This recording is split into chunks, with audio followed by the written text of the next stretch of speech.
నమస్తే. Welcome to our channel. Senior journalist Damu Balaji గారు ఉన్నారు. వారితో మాట్లాడదాం. సార్ నమస్తే సార్. నమస్తే. సార్ మేడిగడ్డ విషయంలో కేసీఆర్ ని హరీష్ రావు గారిని అరెస్ట్ చేసే అవకాశాలు ఉన్నాయి అంటున్నారు.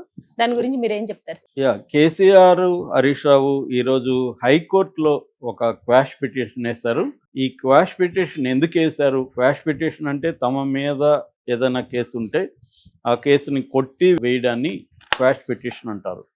సో ఈ క్వాష్ పిటిషన్ను హైకోర్టులో నిన్న వేశారు. ఈరోజు అది విచారణకి వచ్చే అవకాశం ఉంది.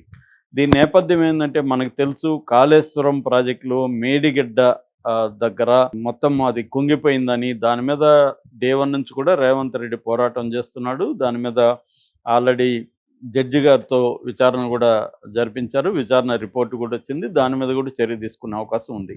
అయితే ఇక్కడ ఈ కేసు మాత్రం ప్రభుత్వానికి ఏమీ సంబంధం లేదు. ఈ కేసు ఏంటంటే నాగవెల్లి రాజలింగమూర్తి అనే ఒక వ్యక్తి భూపాలపల్లి జిల్లాలో మ్యాజిస్ట్రేట్ కోర్టులో ప్రైవేట్ కంప్లైంట్ వేశాడు. ప్రైవేట్ కంప్లైంట్ వేసినప్పుడు ఈ ప్రైవేట్ కంప్లైంట్ చెల్లదని చెప్పి ఆయన వేసిన కంప్లైంట్ని మ్యాజిస్ట్రేట్ కోర్టు కొట్టేసిన తర్వాత ఆయన ఏం చేశాడంటే భూపాలపల్లి జిల్లా కోర్టు వెళ్ళాడు. జిల్లా కోర్టుకి వెళ్ళి రివిజన్ పిటిషన్ వేశాడు. అంటే మ్యాజిస్ట్రేట్ కోర్టు కొట్టివేస్తే దాన్ని మళ్ళీ ఈయన రివిజన్ పిటిషన్ అంటారు. రివిజన్ మళ్ళీ ఆ కేసుని టేకప్ చేయమని, తన కంప్లైంట్ని టేకప్ చేయమని భూపాలపల్లి జిల్లా కోర్టులో వేశాడు. సో ఆ జిల్లా కోర్టులో వేసిన తర్వాత జిల్లా కోర్టు, భూపాలపల్లి జిల్లా కోర్టు కేసీఆర్కి, హరీష్ రావుకి ఇద్దరికి కూడా నోటీసులు పంపింది. దీనికి సంబంధించి మీ మీద వేశారు కాబట్టి మీరు సమాధానం ఇవ్వండి అని చెప్పి. ఈ ఉత్తర్వుల్ని రద్దు చేయమని నిన్న కేసీఆర్, హరీష్ రావు హైకోర్టులో క్వాష్ పిటిషన్ వేశారు. అంటే ఈ నాగవెల్లి రాజలింగమూర్తి ఆ భూపాలపల్లి జిల్లా కోర్టులో ఏమేశాడంటే, ఈ మేడిగడ్డ కుంగిపోవడానికి ప్రధాన కారణం కేసీఆర్, అప్పటి నీటిపారుదల శాఖ మంత్రి హరీష్ రావు, తర్వాత నీటిపారుదల శాఖ కార్యదర్శి రంజిత్ కుమార్, తర్వాత సీఎంఓ ఆఫీస్లో అధికారిగా ఉంటున్న స్మితా సబర్వాల్, తర్వాత దాని కాంట్రాక్టర్ మేఘా కృష్ణారెడ్డి, ఎలాంటి ఇద్దరు కాంట్రాక్టర్లు వాళ్ళు, తర్వాత గవర్నమెంట్ ఇంజనీర్లు, వీళ్ళు బాధ్యులని వీళ్ళందరినీ ప్రతివాదులుగా చేరుస్తూ ఆయన భూపాలపల్లి జిల్లాలో రివిజన్ పిటిషన్ వేశారు. ఇప్పుడు దానికి సంబంధించి భూపాలపల్లి కోర్టు, డిస్ట్రిక్ట్ కోర్టు కేసీఆర్కి, హరీష్ రావుకి నోటీసులు ఇచ్చింది. సో వీళ్ళు ఆ నోటీసులు చెల్లవని, ఎందుకంటే ఆ కోర్టుకి ఆ పరిధి లేదని.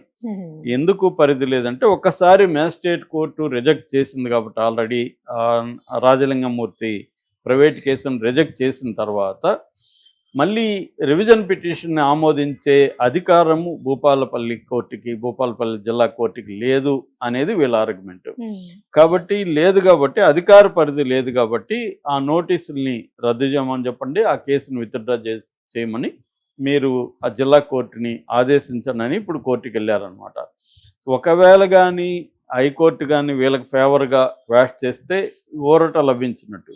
లేదు, మీరు అక్కడే తేల్చుకోండి, డిస్ట్రిక్ట్ కోర్టు మీకు ఇచ్చినప్పుడు మీరు వెళ్ళి సమాధానం చెప్పండి దానికి అని కానీ హైకోర్టు వీళ్ళని ఆదేశిస్తే మాత్రం ఇది మెల్లమెల్లగా ఇబ్బందికరంగా మారుతుంది. ఎందుకంటే మన ఆల్రెడీ ఇక్కడ మేడిగడ్డ బ్యారేజీకి సంబంధించిన కుంగుబాటు ఏదైతే ఉందో, పిల్లర్స్ కుంగుబాటుకి సంబంధించి ఎప్పటి నుంచో అసెంబ్లీలో కూడా రగడ జరిగింది. వీళ్ళు అక్కడ చూసి వచ్చారు, మళ్ళీ కేటీఆర్ వెళ్ళారు, ఇవన్నీ జరుగుతున్నాయి. ఆల్రెడీ కమిషన్ పెట్టారు, కమిషన్ విచారించింది. ఆ కమిషన్ కూడా కేసీఆర్ వెళ్లకుండా ఆయన కూడా కోర్టులో కూడా వేశాడు.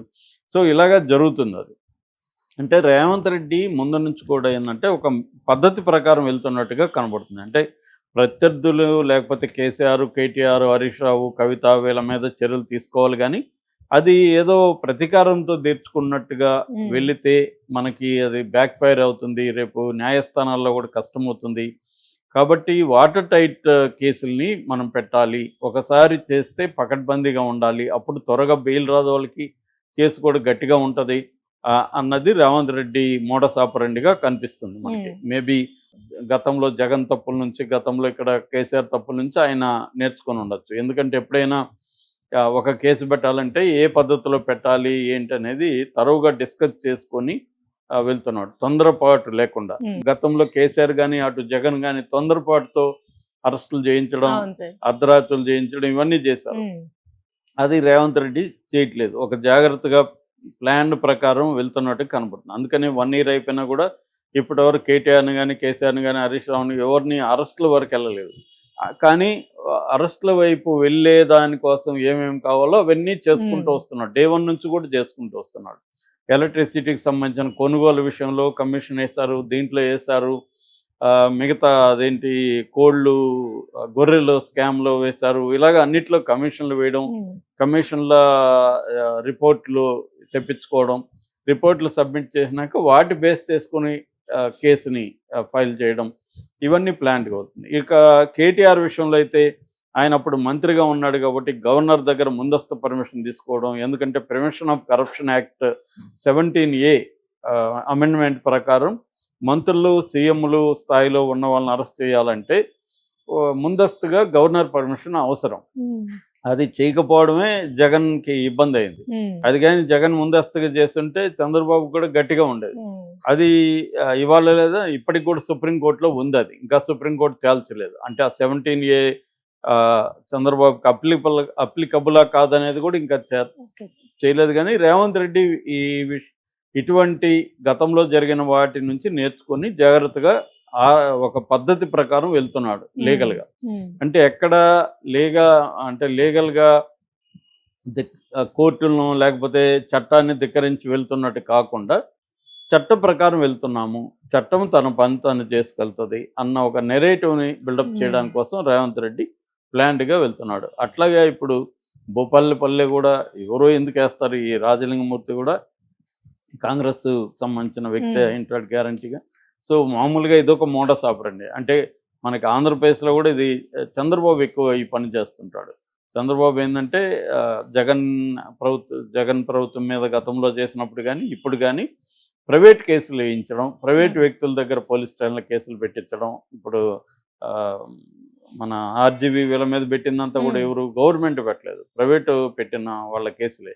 సో అది కూడా సంబంధం లేనివాళ్ళు అట్లా పెట్టడం ద్వారా ఏమవుతుందంటే మన న్యాయ వ్యవస్థలో ఏంటంటే కేసు పెడితే అది కేసు ఒకవేళ దొంగ కేసు అయినా తేలాలంటే ఏళ్ళు పడుతుంది. మనకి సాయిబాబా కేసు చూసాము, ప్రొఫెసర్ సాయిబాబా 95 ఏళ్ల వికలాంగుడు, ఆయన మీద కేసు పెడితే అది కేసు తప్పుడు కేసు అని నిరూపితం కావడానికి 10 years పట్టింది. 10 years ఈయన జైల్లో ఉన్నాడు. సో అటువంటి ఘోరమైన పరిస్థితులు మన క్రిమినల్ జస్టిస్ సిస్టంలో ఉన్నాయి. అంటే మనల్ని ఎవరన్నా మనకంటే బలవంతులు మనల్ని ఇరికించాలనుకుంటే వాళ్ళు ఈజీగా మనల్ని ఇరికించి జైలుకి కూడా పంపించేసి 10 ఏళ్ళు కూడా జైల్లో, 10-12 ఏళ్ళు, 14 ఏళ్ళు జైల్లో ఉన్న వాళ్ళు కూడా ఉన్నారు. అంటే మన జైళ్ళలోనే మొత్తం 4 లక్షల మంది యావరేజ్లో ఖైదీలు ఉంటే అందులో 70% అక్యూజ్డ్ మాత్రమే ఉన్నారు, నిందితులు మాత్రమే, శిక్ష పడిన వాళ్ళు కాదు. శిక్ష పడిన వాళ్ళు 30%. 70% ఖైదీలు ఎవరంటే అక్యూజ్డ్ అనమాట. అలాగా ఉంటుంది మామూలుగా. సో రేవంత్ రెడ్డి ఏం చేస్తున్నాడు అంటే జాగ్రత్తగా కేసుల్ని బిల్డప్ చేసుకుంటూ వెళ్తున్నాడు. సో ప్రైవేట్ కేసులు వేయించడం, దానికి సంబంధించి కోర్టు ప్రొసీడింగ్స్లోకి వెళ్ళడం, ఇవన్నీ చేయడం ద్వారా ఏంటంటే బీఆర్ఎస్ని వీకెన్ చేయడం. ఎందుకంటే రేవంత్ రెడ్డికి ఏం అబ్సల్యూట్ మెజార్టీ లేదు. ఓన్లీ కాంగ్రెస్లో 4 సభ్యులు ఎక్కువ ఉన్నారు అంతే, మ్యాజిక్ ఫిగర్కి. సిపిఐని కలుపుకుంటే ఒకరు ఎక్కువ ఉన్నారు, అంటే 5 మంది ఎక్కువ ఉన్నారు అంతే, పెద్ద మెజార్టీ లేదు. రెండోది వీళ్ళకి కూడా బీఆర్ఎస్కి కూడా 39%, బీఆర్ఎస్కి కాంగ్రెస్కి పర్సంటేజ్లో చాలా 2% కూడా లేదు. కాబట్టి మళ్ళీ బీఆర్ఎస్ రాదని గ్యారంటీ. మళ్ళీ రాకుండా ఉండాలంటే ఏం చేయాలి, దాన్ని బాగా నాయకత్వాన్ని వీక్ చేయాలి. సో నాయకత్వాన్ని వీక్ చేయాలంటే వాళ్ళని కేసులు పెట్టి వాళ్ళని జైళ్ళల్లో పెట్టాలి. అయితే ఏదో హడావిడిగా చేసేస్తే వాళ్ళు మళ్ళీ అంత హడావిడిగా బయటకు వస్తారు. అందుకని టైట్గా చేస్తున్నాడు. అందుకే ఇప్పుడు కేటీఆర్ విషయంలో కూడా ఆల్రెడీ ఈడీ కూడా ఎంటర్ అయింది. ఇప్పుడు మామూలుగా ఏసీబీ కేసులు అయితే బెయిల్ త్వరగా వస్తుంది. ఈడీ ఎంటర్ అయ్యి పిఎంఎల్ఏ చట్టం కానీ అప్లై అయితే, పిఎంఎల్ఏ అంటే prevention of money laundering act, దాంట్లో బెయిల్ అంత ఈజీగా రాదు. కవిత కూడా ఆ చట్టం కిందనే 6 నెలలు జైల్లో ఉన్నింది. కేజ్రీవాల్ లాంటి వాళ్ళు చాలా కాలం ఉన్నారు.